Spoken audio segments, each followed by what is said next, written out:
नमस्कार, आप देख रहे हैं लाइव हिंदुस्तान। वक्फ कानून को लेकर सुप्रीम कोर्ट में बुधवार को मैराथन सुनवाई हुई और इस एक्ट के खिलाफ दायर 70 से ज्यादा याचिकाओं पर कपिल सिब्बल और अभिषेक मनु सिंघवी जैसे वकीलों ने दलीलें दी, तो वहीं केंद्र सरकार का पक्ष सॉलिसिटर जनरल तुषार मेहता ने रखा। इस दौरान चीफ जस्टिस संजीव खन्ना ने एक तीखा सवाल केंद्र के वकील तुषार मेहता पर दाग दिया। सिब्बल और सिंघवी ने वक्फ बोर्ड में हिंदुओं की एंट्री पर सवाल खड़े किए, तो चीफ जस्टिस खन्ना ने कहा, मिस्टर मेहता, क्या आप ये कह सकते हैं कि अब से हिंदू संस्थाओं में मुस्लिमों को भी एंट्री मिल जाएगी? वे उसका हिस्सा हो सकते हैं? इसका जवाब आप साफ साफ दीजिए। चीफ जस्टिस ने वक्फ की संपत्तियों पर विवादों में कलेक्टर को निर्णय लेने की पावर दिए जाने पर भी सवाल खड़े कर दिए। चीफ जस्टिस ने कहा कि आखिर अदालत वक्फ संपत्ति पर फैसला क्यों नहीं कर सकती? इस पर तुषार मेहता ने जवाब दिया कि वक्फ संपत्ति के रजिस्ट्रेशन की ताकत कलेक्टर को मिली है। वक्फ का रजिस्ट्रेशन तो हमेशा से अनिवार्य था। उन्होंने कहा कि वक्फ बाय यूजर भी रजिस्ट्रेशन के जरिए ही होता है। उन्होंने कहा कि 1995 के एक्ट में भी ऐसा ही था। वहीं कपिल सिब्बल का ये कहना कि नया कानून मुतवल्ली को जेल में डालने वाला है, इस पर तुषार मेहता ने जवाब दिया कि ऐसा तभी होता है जब वक्फ संपत्ति का रजिस्ट्रेशन ना हुआ हो। इसके पहले कपिल सिब्बल ने अपनी दलील में ये भी कहा कि इस कानून में कलेक्टर को ये ताकत दी गई है कि वो ये तय करे कि कोई संपत्ति वक्फ की है या नहीं। यदि कोई विवाद हुआ तो ये शख्स सरकार का प्रतिनिधि होगा। इसके अलावा मामले में यही व्यक्ति जज की भूमिका भी अदा करेगा। ये तो असंवैधानिक हुआ। कानून ये भी कहता है कि जब तक कलेक्टर की ओर से तय नहीं किया जाता, तब तक किसी भी संपत्ति को वक्फ की प्रॉपर्टी नहीं माना जाएगा। इसके अलावा सीनियर वकील ने और क्या कहा? उन्होंने कहा कि नया कानून कहता है कि किसी भी संपत्ति को वक्फ तभी माना जाएगा जब उस वक्फ की डीड हो। इस पर चीफ जस्टिस ने कहा कि इससे क्या परेशानी हो सकती है? सिब्बल ने कहा कि वक्फ बाय यूजर की अवधारणा है। मान लीजिए मेरे पास कोई संपत्ति है और मेरी कोई संतान नहीं है, फिर मुझे रजिस्ट्रेशन कराने की क्या जरूरत है?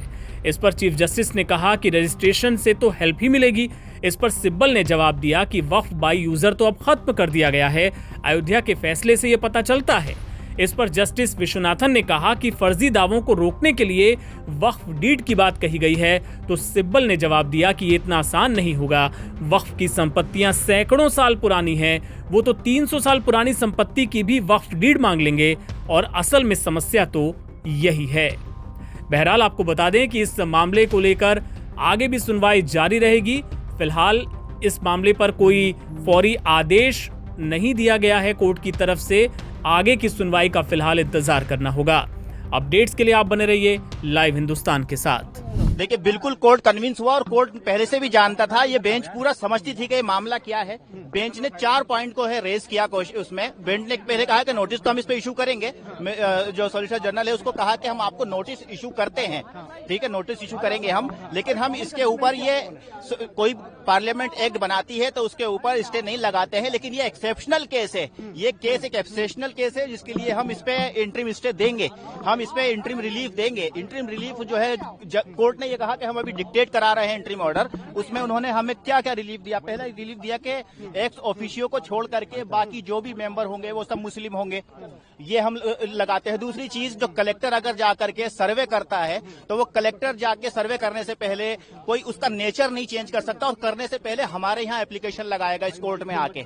तीसरा, ये उस कोर्ट ने कहा कि जो भी प्रॉपर्टी है, चाहे वो वक्फ बाय यूजर है या चाहे वो रजिस्टर्ड है, उसका डी नोटिफाई नहीं करेगी सरकार जब तक हम ये मामला नहीं सुन रहे हैं। तो चारों ही चीजें हमें चाहिए थी और यही चीजें कोर्ट समझ चुका और इसी चीज के ऊपर कोर्ट हमें जो है वो इंटरिम ऑर्डर दे रहा है। तो तुषार मेहता लिटरली गिड़गिड़ाने लगे कोर्ट के सामने कि हमें और सुन लिया जाए, हमें और टाइम दे दिया जाए, हमें कल के लिए रख दिया जाए। तो जज ने काफी रजिस्ट होकर के फिर हमने भी कहा कि ठीक है, आप इनको अपॉर्चुनिटी दीजिए, मिस्टर मेहता को आप सुनिए और फिर हम भी कल और कुछ सुनाएंगे कोर्ट को। और कल 2 बजे के लिए ये रखा गया है। अल्टीमेटली ऑर्डर पास नहीं हुआ है, जो ऑर्डर पास नहीं हुआ, लेकिन जजेस क्या चाहते हैं, कोर्ट कैसा सोच रहा है वो हमें पता चल गया और कोर्ट किस तरीके से फैसला, कोर्ट पूरा मैटर समझ चुका है, सेंसिटिविटी समझ चुका है और कॉन्स्टिट्यूशन कैसे जो है वो वायलेट हो रहा है वो कोर्ट समझ चुका है।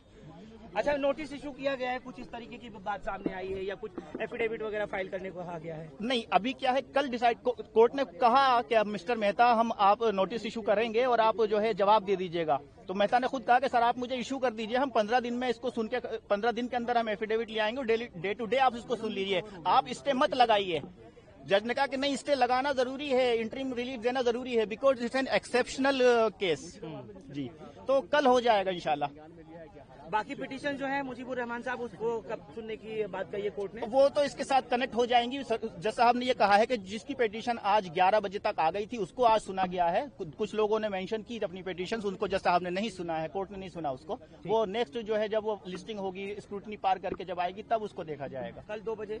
कल 2 बजे। ऐसा लग रहा है कि वक्फ की संपत्ति अब डी नोटिफाई नहीं होगी, अंतरिम ऑर्डर उसी तरफ आता हुआ दिख रहा है। बिल्कुल बिल्कुल उम्मीद है, और जिस तरह से ये वक्फ की जमीनों को कब्जा करने के लिए ये एक्ट लाया गया है, उस पे कहीं ना कहीं हमें पूरी उम्मीद है इसमें राहत मिलेगी। ठीक है, लेकिन कोर्ट की तरफ से ये भी चिंता जताई गई कि जैसे दिल्ली हाई कोर्ट की जमीन पे भी वक्फ का दावा किया गया है, इस तरह के भी मुद्दे होते आए। मैं वहाँ चेयरमैन रहा हूँ, हमने अभी ऐसा कभी नहीं। देखिए, कोई भी आदमी खड़े होकर के मीडिया के अंदर कह दे, देखिए वक्फ की यहाँ पर दिल्ली के अंदर 1977 प्रॉपर्टीज हैं और सबका गजट नोटिफिकेशन है, वो सब जो है गजट में है और एरिया भी गजट के अंदर है। जबकि मैं चेयरमैन था तो हमने सारे केसेस जीते। अब जब इनका, जैसे मैं मिसाल देता हूं कि ये सारी चीजें अब उसके बाद जब मैं 2023 में चेयरमैन नहीं रहा, पद से हट गया, तो अब रेवेन्यू जो सेक्रेटरी है वो जो है उसको देख रहे हैं। तो शाही ईदगाह का मसला आया, तो शाही ईदगाह की जमीन को बाकायदा उसने एफिडेविट दिया कि हमारी नहीं है। एक नखुंजी मस्जिद है वहां, उसके अंदर मेहरौली के अंदर कई सारी दरगाहें हैं, उस पर उन्होंने जो है क्लेम किया। मैं कह रहा हूं कि केंद्र सरकार या स्टेट अगर किसी जमीन को लेना चाहती है तो सीओ या जो डीएम को ये पावर दे रहे हैं तो वो उसको कैसे चैलेंज कर सकता है, उनके खिलाफ कैसे जा सकता है? सरकार के खिलाफ नहीं जा सकता। तो केंद्र सरकार ने एक नोटिफिकेशन जारी किया था 123 प्रॉपर्टीज का, और सारी जमीनें उन्होंने अपने अंडर ले ली थी। तो मैं, क्योंकि इनके अधीन नहीं आता, क्योंकि हमारी अलग सरकार है और ऑटोनोमस बॉडी थी, तो मैंने चैलेंज किया हाई कोर्ट के अंदर और सारी जमीनें वापस लेकर आए। एडमिनिस्ट्रेशन कंट्रोल जो है आज भी दिल्ली वक्फ बोर्ड का है और वो केस चल रहा है। अगर इन्हीं का होता, ये डिविजनल कमिश्नर जो आज है या जो सीओ है अगर आज है, तो आप उम्मीद कर सकते हैं कि रेवेन्यू सेक्रेटरी का या रेवेन्यू जो केंद्र सरकार यूनियन ऑफ इंडिया के खिलाफ वो चला जाता, कभी नहीं जाता। तो यही एक साजिश है इनकी कि स्टेट का ही आदमी इनका जो है सीओ, वो सीओ रहे, स्टेट का ही चेयरमैन रहे, और डीएम को सबसे ऊपर जबकि रखा गया है। जबकि मैं यहाँ चेयरमैन था, हमारे जो ऑर्डर होते थे, बोर्ड के जो ऑर्डर होते थे, उसको जो है कोई सुपरसीड नहीं कर सकता, सिर्फ एलजी सुपरसीड कर सकता था। अब डीएम को चेयरमैन से और बोर्ड से ऊपर अगर आप बना रहे हो तो इसका क्या मतलब है, हमारी समझ में नहीं आता। अच्छा, सरकार के खिलाफ कभी प्रॉपर्टीज में आपको लगता है कि अब चली भी जाएंगी जिस तरह मामला है?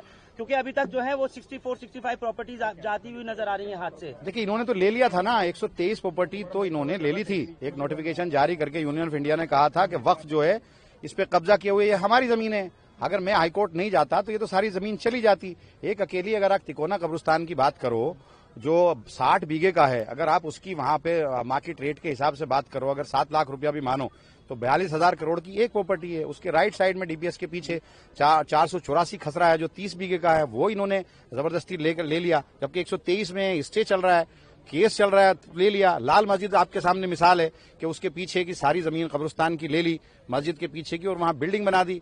वो ट्रिब्यूनल के अंदर चल रहा है। माता सुंदरी रोड का कब्रिस्तान है, वो इन्होंने ले लिया। वो उसके रेवेन्यू रिकॉर्ड में सिर्फ यही तो था कि रेवेन्यू रिकॉर्ड में वो वक्फ का नहीं था, रेवेन्यू रिकॉर्ड में एलएनडीओ का था। तो आप ट्रिब्यूनल में हैं और हम हाईकोर्ट भी गए, तो कहा ट्रिब्यूनल से जब फैसला आ जाएगा, तो ट्रिब्यूनल के फैसले को भी ये लोग नहीं मानते।